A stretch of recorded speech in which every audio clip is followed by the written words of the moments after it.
অনেকেই জানতে চান অ্যালকোহলযুক্ত বডি স্প্রে ব্যবহার করা জায়েজ আছে কিনা। অ্যালকোহলযুক্ত বডি স্প্রে ব্যবহার করা জায়েজ আছে কিনা সে প্রসঙ্গে আলোচনা করার আগেই বলে রাখতে চাই, সুগন্ধিযুক্ত যে কোনো দ্রব্য সুগন্ধি ব্যবহার করা এটা ইসলামী দৃষ্টিতে প্রশংসনীয় কাজ মৌলিকভাবে, এবং এটি সুন্নাহ। পুরুষের জন্য সর্বাবস্থায়, নারীদের জন্য যখন তারা বাহিরে বের হবেন বা পরপুরুষকে আকৃষ্ট করবেন সুগন্ধি ব্যবহারের মাধ্যমে, তখন সেটি ব্যবহার করা নিষিদ্ধ হয়, হারাম হয়। এছাড়া সাধারণ অবস্থায় তাদের জন্য সুগন্ধি ব্যবহার করার অনুমোদন রয়েছে, প্রশংসনীয়। এখন কথা হলো যে সুগন্ধিতে অ্যালকোহল রয়েছে, সেই সুগন্ধির ব্যবহার প্রসঙ্গে ইসলামী শরিয়ার দৃষ্টিভঙ্গি কি? এই বিষয়টি নির্ভর করবে যেই অ্যালকোহলটি ব্যবহার করা হয়ে থাকে বডি স্প্রেতে, সেই অ্যালকোহলটি কোন ধরনের তার উপরে। যদি সেই অ্যালকোহলটি এমন হয় যে তা পান করলে নেশা সৃষ্টি করবে মানুষের মধ্যে, তাহলে সেটি মুস্কির, নেশা উদ্রেককারী, আর প্রত্যেক নেশা উদ্রেককারী বস্তু হারাম ইসলামের দৃষ্টিতে। সেই হিসাবে সে অ্যালকোহল হারাম।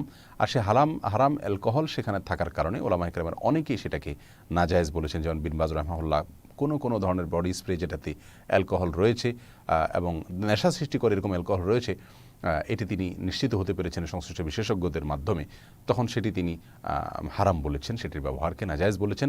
অবশ্য ইবনে উসাইমিন রাহিমাহুল্লাহ বলেছেন যে অ্যালকোহল যদি সেটা নেশা সৃষ্টিও করে, সেটা ব্যবহার করা জায়েজ হবে, কারণ সেটি পান করা হারাম, খাওয়া হারাম, কিন্তু সেটাকে ব্যবহার করলে সেটা হারাম হবে না, কারণ প্রত্যেক হারামই নাপাক হওয়া জরুরি না। আবার অনেক ওলামা কেরাম বলেছেন এটা ব্যবহার করে আপনি নামাজ পড়তে যেতে পারবেন না, সাথে সাথে একটু দেরি করে তারপর যেতে পারেন, যাতে বাষ্প হয়ে অ্যালকোহলটা উড়ে যায়, যেহেতু এটা হারাম। আর হারাম জিনিস অনেক ওলামাদের মধ্যে নাপাক, প্রত্যেক মদ এবং নেশাজাতীয় দ্রব্য, সেজন্য তারা বলেন যে একটু দেরি করে নামাজ পড়তে যাবেন।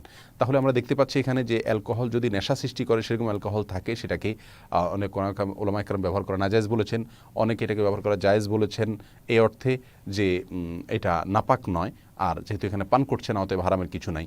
আবার অনেকে এটাকে ব্যবহার করে মসজিদে সাথে সাথে গিয়ে নামাজ পড়তে, বা সাথে সাথে নামাজ পড়তে নিষেধ করেন, মসজিদে যাওয়া শুধু নয়, তারা বলেন যে এটা নাপাক, আর নাপাক যেহেতু, অতএব কিছুক্ষণ অপেক্ষা করলে বাষ্পায় উড়ে গেলে তারপর তিনি নামাজ আদায় করবেন। এ হলো মোটামুটি অনেকগুলো মত আমরা দেখতে পাচ্ছি যদি অ্যালকোহল নেশা সৃষ্টি করে সেরকম অ্যালকোহল থাকে বডি স্প্রের ভিতরে।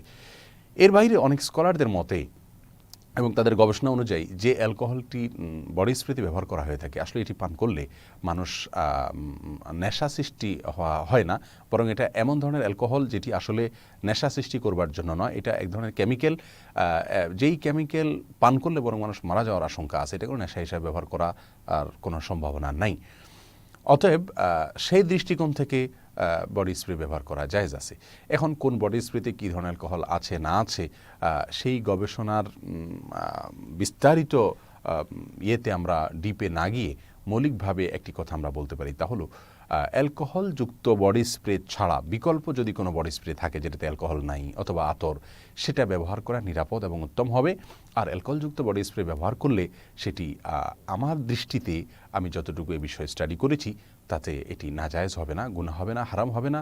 কারণ বেশিরভাগ বিশুদ্ধতম মত আমার কাছে মনে হয়েছে যে অ্যালকোহলটি ব্যবহার করা হয়ে থাকে এই জাতীয় বডি স্প্রেতে, সেটা আসলে নেশা সৃষ্টি করার মতো অ্যালকোহল নয়, বরং সেটা এক ধরনের কেমিক্যাল, যেটা আসলে পান করার কোনো বস্তু নয়। বিধায় এখানে নেশা বা মদের বিধানটি আসবে না, এটা হলো আমার ব্যক্তিগত দৃষ্টিভঙ্গি।